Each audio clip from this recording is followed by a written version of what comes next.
Assalamualaikum warahmatullahi wabarakatuh. Perkenalkan, nama saya Husmi Laila. Di sini saya akan mempresentasikan hasil materi yang akan saya sampaikan, yaitu dengan mata kuliah Komunikasi Bisnis dengan tema hambatan dalam pembuatan presentasi bisnis yang baik. Baik, di sini ada beberapa hambatan-hambatan. Yang pertama itu gugup atau nervous. Nah, di kesalahan umum pertama yang sering dijumpai dalam setiap presentasi adalah dengan adanya perasaan gugup pada presenter atau pada saat kita melakukan presentasi. Nah, biasanya penyebab dari kegugupan ini adalah bermacam-macam. Misalnya, presentasi gugup itu karena perbedaan strata sosial audiens yang lebih tinggi. Nah, maksudnya adalah strata sosial lebih tinggi ini seperti jabatan yang dimiliki audiens lebih tinggi daripada presenter. Secara tidak langsung, presenter akan merasa tidak enak hati. Nah, biasanya kegugupan ini muncul karena kita merasa memiliki banyak perbedaan dengan audiens. Untuk mengatasi dari permasalahan ini adalah mengetahui secara detail tentang profil audiens lebih dalam sebelumnya. Misalnya seperti hobi, carilah bersamaan dengan audiens melalui hobi. Misalkan jika sama-sama hobi menonton bola, hobi menonton drama Korea misalkan. Nah, maka bangunlah kedekatan itu dari situ. Ajak berdiskusi mengenai pertandingan kemarin atau mengenai apapun yang mengenai hobi yang sama. Sebenarnya banyak hal yang bisa untuk membangun kedekatan dengan orang lain. Nah, karena ketika kita mempunyai kesamaan, cara berpikir kita juga akan cenderung searah. Nah, dengan begitu pasti akan menimbulkan kenyamanan dalam berkomunikasi. Nah, jika kalau sudah merasa nyaman, keakraban pun akan menjadi mudah terjalin. Nah, dengan kegugupan dengan kenyamanan dalam berkomunikasi sehingga menimbulkan kenyamanan, keagrapan, dengan begitu juga kegugupan kita akan perlahan-lahan memudar dan suasana presentasi pun akan menjadi hangat.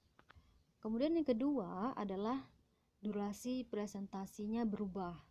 Nah, durasi presentasi yang berubah dalam sebuah event atau dalam sebuah presentasi bukan hal baru. Banyak hal-hal mendadak yang tidak bisa dihindari selama presentasi itu berlangsung. Misalnya, banyak audiens yang belum datang atau salah satu dari pejabat yang menjadi pembicara belum sampai ke tempat presentasi. Nah, dari presentasi yang awalnya direncanakan berlangsung selama 2 jam, kemudian terpangkas menjadi 1 jam atau bahkan hanya 45 menit. Nah, hal-hal seperti ini seharusnya sudah diperhitungkan oleh presenter. Presenter harus sudah prepare dengan materi presentasi yang fleksibel. Dengan salah satu caranya adalah menyiapkan kata kunci untuk setiap informasi yang penting untuk disampaikan kepada audiens seperti itu. Kemudian hambatan yang ketiga adalah tidak menguasai materi presentasi. Nah, kesalahan umum saat presentasi ketika presenter tidak menguasai materi presenter yang dibuat sebelumnya. Padahal penguasaan materi ini sangat penting dilakukan oleh presenter. Sebelum presentasi, pelajari materi yang kita buat sendiri sampai benar-benar paham. Apabila kita sudah paham dengan materi presentasi kita yang sudah kita buat sendiri pada saat presentasi, nah pasti kita akan merasa lebih percaya diri tampil di depan audiens. Nah, beberapa cara atau solusi agar kita dapat menguasai materi sendiri adalah dengan sering berlatih, menghafal skrip presentasi, dan meminta orang lain untuk menilai seberapa jauh kita sudah memahami materi presentasi yang kita buat sendiri tersebut. Nah, jadi eh, ketika kita mempunyai beberapa waktu, baik apa jam terbang yang presentasi sendiri, yang kita mengadakan apa saat presentasi sendiri baik seminar maupun pelatihan, dengan begitu kita juga semakin sering, semakin percaya diri ketika kita melakukan presentasi di depan umum atau di depan orang banyak. Kemudian hambatan yang keempat yaitu blank saat presentasi. Nah, ini blank saat presentasi ini sudah terbiasa kita lihat pada saat melihat orang-orang yang sedang presentasi di depan umum misalkan. Nah, kesalahan umum saat presentasi seperti itu sudah biasa. Entah karena kita terlalu gugup, kelelahan, atau yang lainnya. Nah, jika hal ini sudah terjadi, solusinya adalah pastikan persiapan presentasi kita sebelumnya sudah siap. Siap yang meliputi kelengkapan presentasi seperti laptop, pointer, modul pelatihan, dan kondisi kita sendiri sedang sehat walafiat seperti itu. Dengan kondisi yang prima juga akan berpengaruh nantinya. Nah, jaga asupan gizi dan tidur lebih awal sangat disarankan. Jangan ragu untuk membuat checklist apa saja yang harus dilakukan, apa saja yang harus dipersiapkan, materi pembuka seperti apa, materi penutup seperti apa, nah, dan lain-lain sesuai dengan kebutuhan presenter. Dan jangan lupa, kita harus bisa menargetkan waktu persiapan agar presentasi kita berjalan dengan baik.